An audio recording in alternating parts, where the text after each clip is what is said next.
What's up, guys, and welcome back to the Founder Academy. I am Mark, the FUT founder, and this is day 3 in a row. I'm really proud of myself. Are you guys proud of me? This is my 3rd day where I'm putting out a video, if you can believe that, right? I think that's a record for me. Yeah, again, drinking my water, right? I got my Vancouver Canucks glass here. Drinking all my water because I need to stay hydrated. It's also good for your skin. That's a tip I learned from my girlfriend. It helps your skin, apparently, if you drink a lot of water. But got to stay hydrated. I found I was drinking too much pop. But anyway, that's not why we're here. We're here for FIFA stuff, right? So why am I doing a video 3rd day in a row? Well, I saw that they are releasing on a Thursday Team 2 of the Winter Wildcards. So we're going to do a quick review at the end. I'll just run through all the cards, but at the same time, it was the end of Season 2 last night, so I needed to get in a game because apparently I was 1 game away from getting season rewards. As you guys know, I've just really started playing online to any type of serious degree. Like, I've played the odd game here and there, but it's just been very inconsistent. I've really just been doing SBCs and kind of the odd objective, playing the odd offline game, but now I'm trying to really get into the game.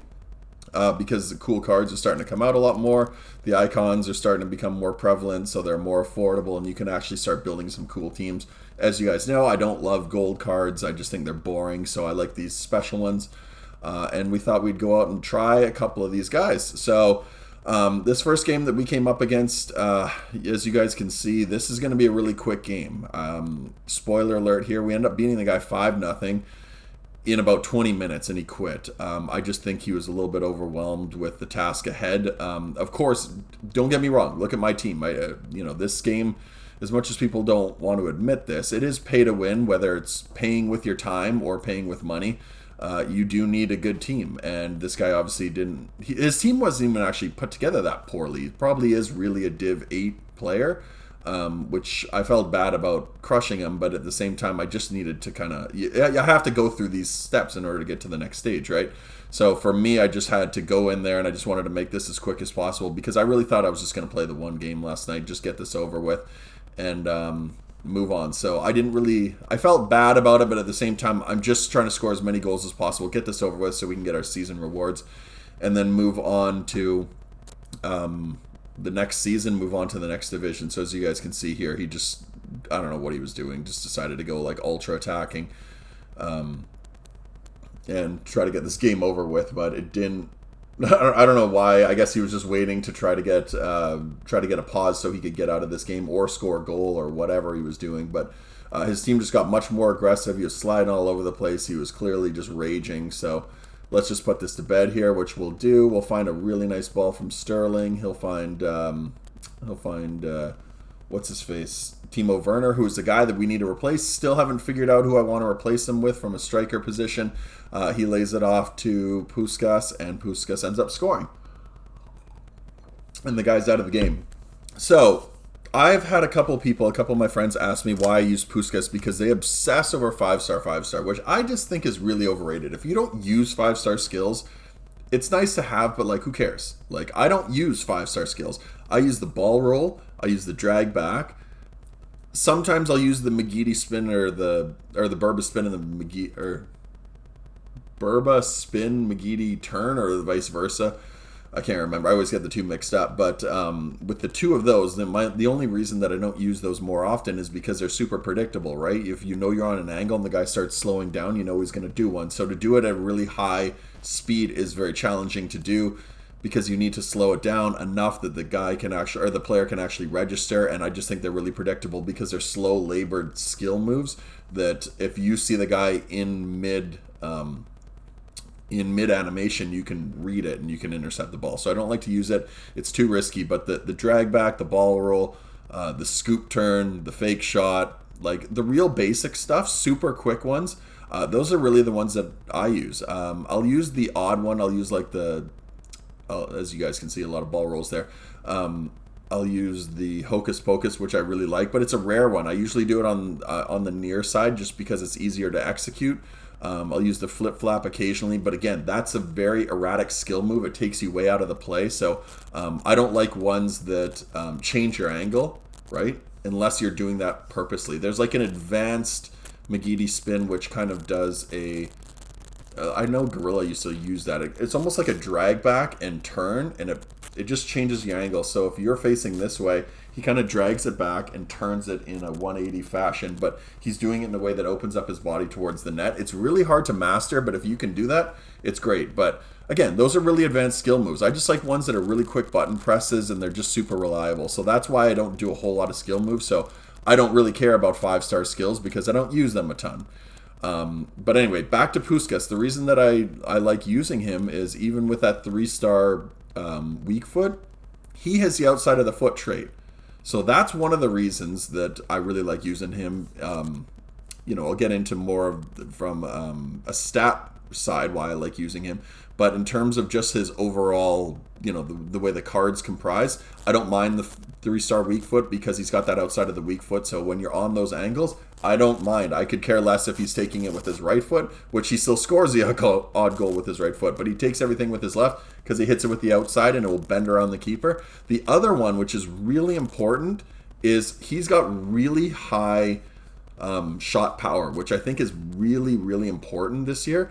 I don't know if this is a trait that's specific to him or if it's specific to icons or if it's just a hidden trait or a hidden like part of that card. But as you can see with his shots, he doesn't lob them. He drives them low. So he's got this power shot that's just hitting really low and driven. I feel like it's a very reliable shot. There's very few cards that have that. Like a guy like Messi, when you have like finesse shots and guys that tend to bend and curve their shots, they float a lot more. If they got really high shooting accuracy like Messi, it's okay. But there's a ton of people that just go, okay, I care about the finesse trait. But I'll give you an example. A guy like Martial, this new card that's out that we'll look at in a sec. Apparently it's got the finesse trait shot. Don't be surprised if that shooting is unreliable because there you go. Like it's just hard and driven with him. But with Martial, don't be surprised if you find that his card is unreliable shooting wise, because I find that if they don't have really, really high shooting accuracy and really good shot power, those shots tend to float and bend around the bar. It's an unreliable shot. Whereas a guy like Puskás, I just find that he just hits it low and hard and into the bottom corner, and I would prefer that because it doesn't leave the shot up to chance to like hit a crossbar or go flying over the net. It's just low and driven all the time, and if you're between the posts, he's putting it on net. So it's been a really, really reliable card. I love his work rates. He gets up and down the field really well. He's got really high agility and balance, which, as you guys know, the way I play, that's super important. I just think it's been a really, really good card. I've said really a lot in this video, so excuse me, but I love that card. I think it's fantastic. And he's been good for the last 2 years. So he's a card that if I can keep him in the squad or if I can upgrade to his prime version, I would. I just think that he is definitely somebody that if you play like me and you play in that 4-2-3-1, he's definitely worth having because he does hit the ball really well, but he can also play that midfield role. He can get up and down the field. He causes problems even from a defensive standpoint because he kind of buzzes around, and he lends himself well, all right? If I move him up to a striker, I would be fine with that, but I almost feel like he's wasted a little bit because he's been so good in that cam position. He can distribute the ball really well, but coming through that midfield, the way I play in the 4-2-3-1, he attacks and he jumps into space, and he plays like a striker that gets back and defends. So that's why I really like him. And he's been awesome so far. The one card that's actually been a little disappointing, obviously besides Werner, who I left a shot in there that he missed. That's why we're looking to upgrade the striker. I don't really care because we're in the lower divisions right now, so I'm being a little bit more patient. But the one other card that's been really disappointing to me has been Zaha. I've only played a couple games with him, so his sample size hasn't been massive, but I feel like he's been very weak. He's been easy to knock off the ball. I don't know if his stamina just is poor. I got to check his stamina again, but he feels like he gets knocked off the ball quite easy, and especially later in games when his stamina is down, I guess, he doesn't feel as quick and as rapid. I know that sounds obvious, but really some guys, like Puskás, feels the same at the start of the game as he does at the end. But Zaha really starts getting affected. He's easy to knock off the ball. He doesn't feel as quick and sharp with his skill moves and his dribbling. He just becomes more predictable, and you start knocking him off the ball, and he just turns the ball over. His passing becomes more erratic, and his shooting is really weak. he kind of floats these balls in, which is what I was talking about before. He doesn't have a hard-driven shot. He kind of floats his shots in. Some of the goals that you guys saw me score, I don't think I would score those against better opponents because they're too central. His shooting has been very unreliable. So don't be surprised if you see that card come out of the squad for me. So that was the gameplay. That's kind of my team review of where we're at. I'd be okay going into a more narrow formation. I like Sterling in there, so I wouldn't necessarily kick him out of the squad. But if we decide to go with a narrow formation, I'm okay with that because I think Zaha's not a guy that has really impressed me that much unless he just totally changes my opinion in the next couple games. So what you guys are seeing here, I'm quickly running through some of the content today. So we are at 10 Winter Wildcard tokens. I think you need 15 or something to get that 85 by 10 pack. So I'm trying to build my way up to that. But if we just get 10 and use them for the other ones, then I'm fine with that as well. They've been really easy to get. They've been primarily SBC based. There's some objective ones, but they're really simple to get, guys. Just go do them because they're going to be free packs on Boxing Day or the day after Christmas, whatever you call it. The other thing is I was watching a lot of YouTubers and streamers and stuff like that try to build like SBCs. One of the reasons that I wanted to keep this SBC in is one of the things that people don't use enough is the squad builder option. So if it is like one nation or one league, those are the first things that I look for. I kept this in to show how quickly you can do this. So I basically went into the squad builder. I realized that with this one, it was the same league, max 4, so I just picked Portuguese players. You find a bunch of guys that are the lowest rated versions of those cards that you have. So you just go Portugal as the country or league if it's a league one. And then you go into the advanced setting, which is R2, and you just go sort by lowest rating. And then it will pump out a team, and then you just swap in and out the guys that you don't need. You'll be done the SBC in less than a minute. So as you guys can see here, it was really simple. All I was doing was seeing how much we can bring the rating down. Now, are you going to overpay a little bit? Maybe the odd time here and there you might put in a card that's worth a little bit more, but as long as you're, kind of on top of it and you don't put in anybody really obvious that is too high rated, you can do this really, really cheap. This year, 82s, 83s, and I dare say even 84s, these cards like this is a perfect example. These cards are the most highly packed cards because now with the high rated packs, which as the year goes on, they become a lot more prevalent because everybody wants high rated packs. They want gold rare packs, they want rare packs, jumbo rare player packs, ultimate packs. You're going to see a ton of them, and the guarantee for those to avoid people's frustration with the game is they've got a minimum rating of like whatever 82 or 83. So now you are going to pack Cotests like probably 100 times throughout the year. You're going to pack Ruben Neves 100 times throughout the year. You're going to pack Danny Olmo 100 times throughout the year, right? So those cards, don't be afraid to put those into SBCs because you're going to see an absolute ton of them throughout the course of the year. I also kept the marquee matchups in here just to show you guys how quickly you can rattle through these. I think it took me like 10 minutes to do the whole thing, right? If that. I did it because you have to get that token, so that puts us to 10 tokens so far. And I just kind of left the packs in so you guys could see what the packs we got were. So we didn't pack anything massive. We ended up getting like a Kai Havertz, I think was the highest rated player. But generally, each pack that comes with each team should be somewhat canceling each other out, so you might get the odd player here and there, but the real benefit is you're going to get that bonus pack, which is the group reward, right? So a team of 11, you're going to get a pack of 12 players, and they should come out about even. As long as you're not doing like super high rated ones, which I don't think marquee matchups have super high rated ones. I think the max you'll see is like 80, 81, 82 maybe, and those packs will usually be pretty good. But even this, like an Electrum players pack, right? Like the league that you'll have to submit in order to get that is probably not going to be super high rated, and you get a chance of getting a decent card. Plus there's some silvers out. If they're from a big league, they're probably worth 2,000 or 3,000.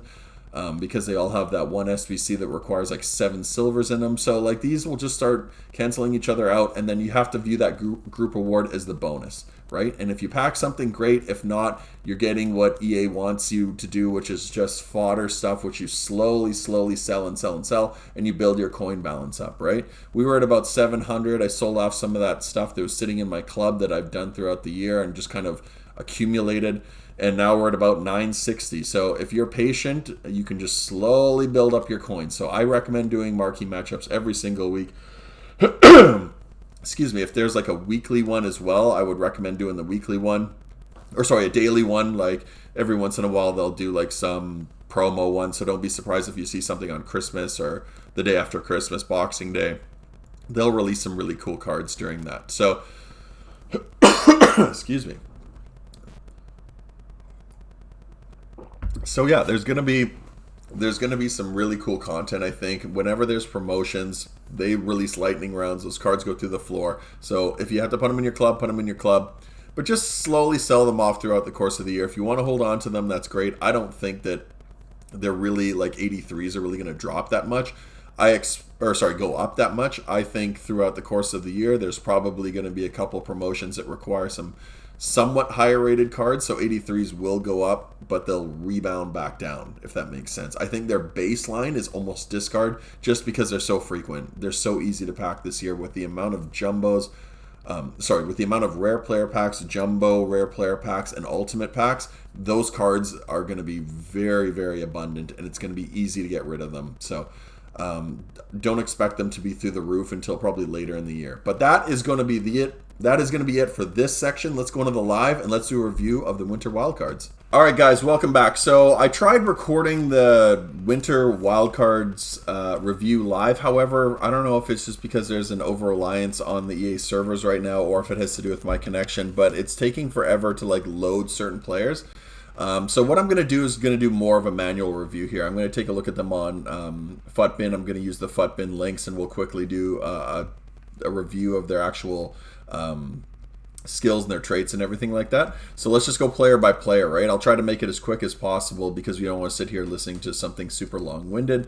So the first one I want to start with is Raheem Sterling. So my whole issue with this Raheem Sterling card, he's 430, right? So if he drops down to like 100, 150, I could see this card being useful. But to me, I look at it, it is day one, it's 430, but a couple things. One, they changed his foot over to left foot, so they increased his weak foot, I think, to 4-star, but they changed his strong foot to a left-footed player. He's a right-footed player from what I believe naturally, so I want to keep him right-footed. I don't know why they changed that over to a left-footed player, but it was really bizarre. I've never seen that before.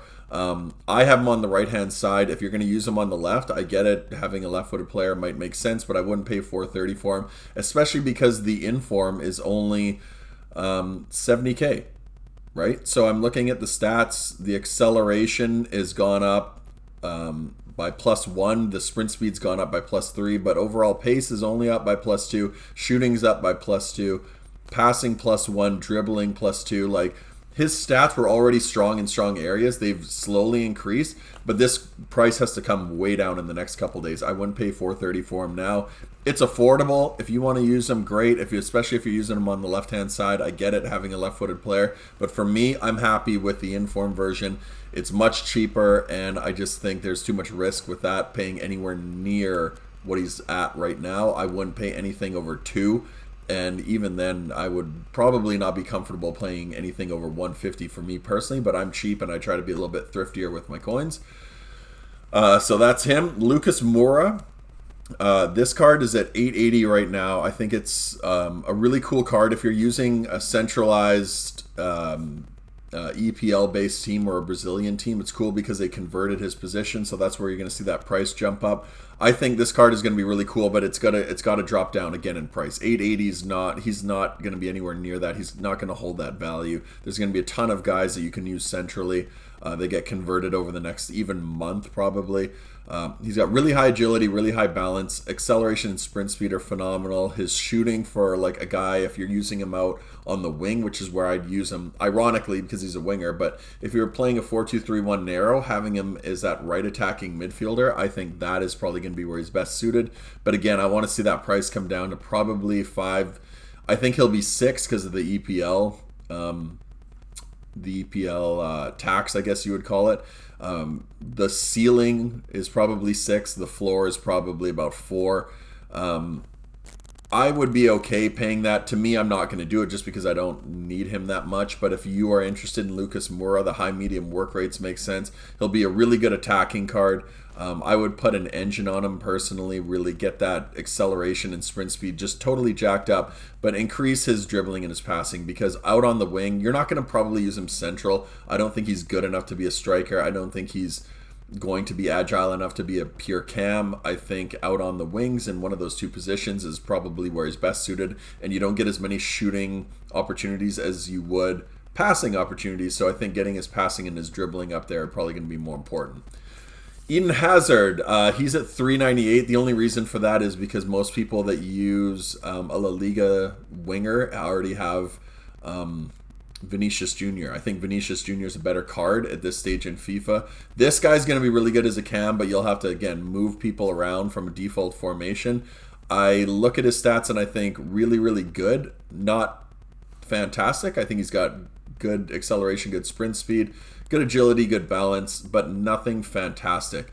His price is probably where you really need it to be, but if you were that adamant about having a La Liga player, you probably already have Vinicius Jr. But in the case that you don't, this is a decent option, and he'll just drop in price even more and more and more because the supply has been so great. Anthony Martial sitting at just under 1.1. He's going to be a really, really good striker. I don't think he's worth anywhere near that price. To me, this card is worth half of that at most. I think there's a lot of United fans. There's a lot of French team builders. There's a lot of just Martial fans within the FIFA community. I'm not a big fan of Martial in real life. I just think he's lazy. So I think having high attacking work rates is he should be a low in my personal opinion. But whatever. That's my opinion of the player in real life. But in terms of FIFA, he's fantastic in FIFA. He's got 4-star skills, 5-star weak foot. He's a really, really good card. He's going to be awesome to use. I just don't think he's worth anywhere near that. I'd like to see him drop probably at least a couple 100K, which I think he probably will. I think he'll be in that 800 to 900K range. But for me personally, to ever even think about getting this card, he would have to probably come down into like the 500s, right? He's got good acceleration, good sprint speed, which is that nice balance between the two. It's not like he's got low acceleration, high sprint speed. He's got that nice 92. His positioning and finishing are good, but you'd have to put a hunter on him, and it still doesn't even max him out. His passing is average. His dribbling is okay. It's good. It's not what I would necessarily want to see for anything other than a striker. I think he's livable as a striker because he's got good dribbling. His agility and his balance are fine, but really I like guys that have super high agility and balance. But again, he's a striker, so you don't really need it. You just need a guy that can break away and smash in goals. So he'll be good for that. I just wouldn't pay $1 million for him. Guendouzi's a really interesting one for those that are building French league teams just because Messi, Neymar, and Mbappe are in it. This gives you another option in the midfield. I think at 164, he's going to come down. He'll be way under that. He'll probably drop to at least half of that price, if not more. I could see him being in the 40K range to a certain degree at one point. The ceiling's probably going to be 80, so I would say 40 to 80 is that swing. He's got a really, really good card. Good pace, good dribbling, but his defending's enough to work with. You put an anchor on him, he'll be a great holding midfielder with really good dribbling and really good passing. Or you could put an engine on him if you want him as more of a box-to-box and just live off of his default defending. But he's a very good balanced card. And he also gives you an option that's outside of PSG for the first time. There's a couple riff-raffy guys that are in that mold, but very few that are outside of PSG, right? PSG's got the best cards. It's just Liga really misses that midfield. It doesn't have a whole lot of good midfielders. So if you're trying to link the midfield with its really strong defense and its really strong attackers, this is a really, really good card to have. So definitely one to keep an eye on. Tierney is an interesting one to me. This is a card that I'm actually considering getting.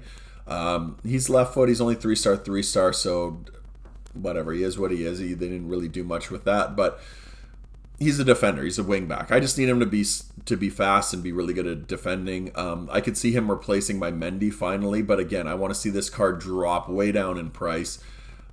He's 80k right now, so if he gets down into that 50k range, I definitely could see myself picking this guy up. He's got high acceleration, very good sprint speed, but much better defending than Mendy, and his physical is workable, so I would put an anchor on him. He's also got decent passing. So he's got everything you need for a wingback at this stage in FIFA. Obviously, with Team of the Year right around the corner, that is going to increase,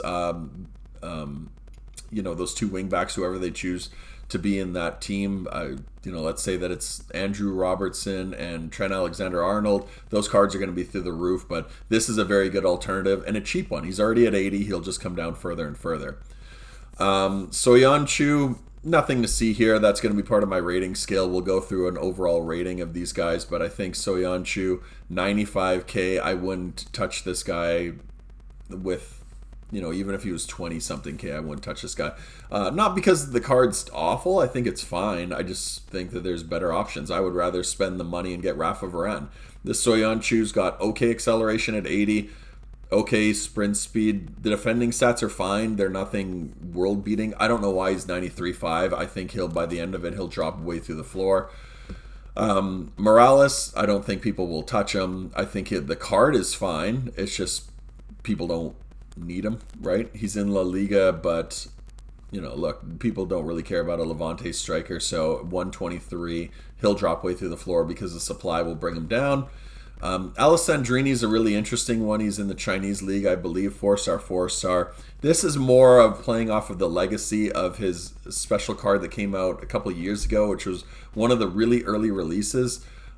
People love that Alessandrini. If it wasn't for that card, this card wouldn't even probably be in this thing.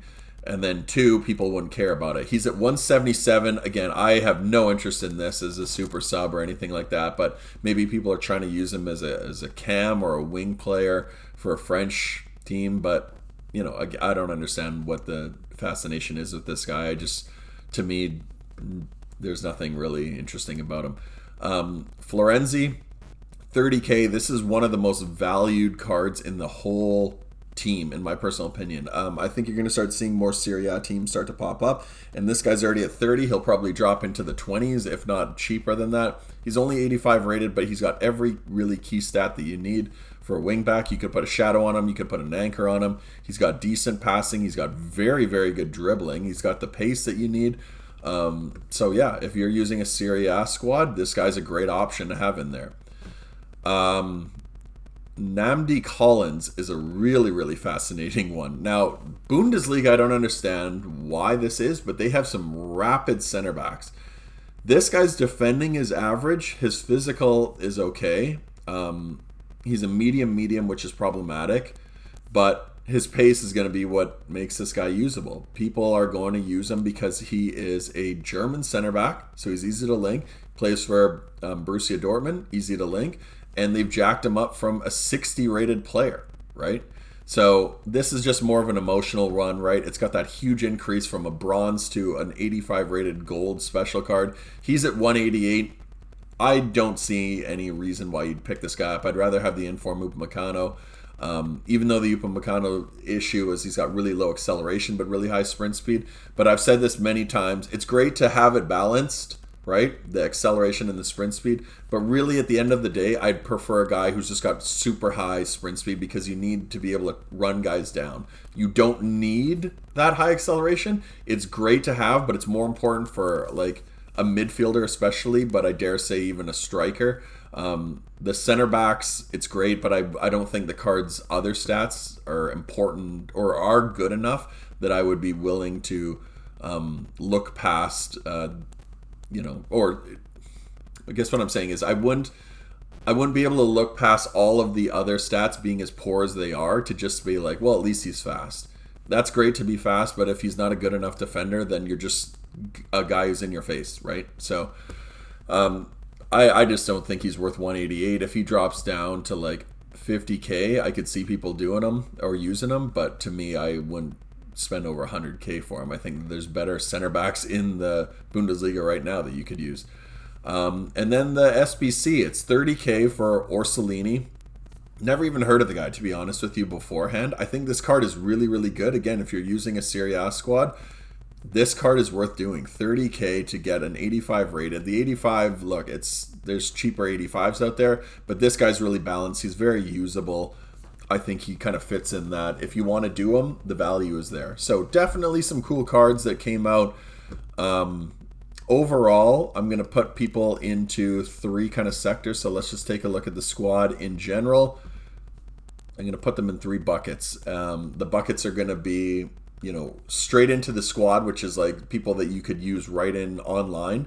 I'm going to say usable, which is really a card that you could put in the squad. I don't think it's fantastic, but if you need him for links, if you just need to have a filler there, or he's decent value, I'm going to put him as usable.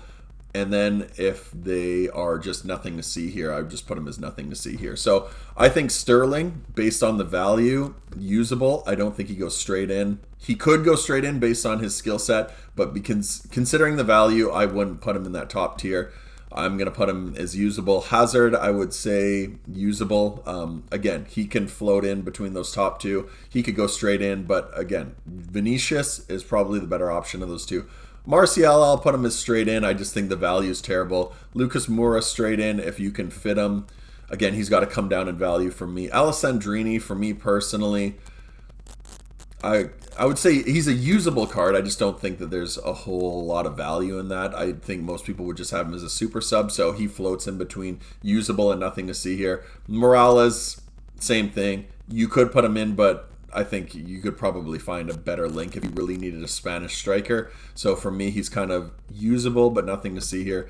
Tierney, I'm going to say usable just because there's better left backs, but at the same time, really, really good cards. Soyuncu, nothing to see here. Guendouzi, I'm actually going to put in the straight in just because I think Liga, there's not a whole lot of great midfielder options.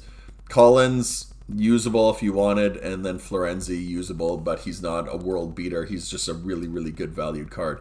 And then the Orsolini, I'll put in usable as well. You could put him into the squad, but nothing fantastic. That top tier is just one that I highly value. I think you have to look at the better options I think people will probably hear my ratings and just go, oh my God, this guy's definitely could go straight into a weekend league squad.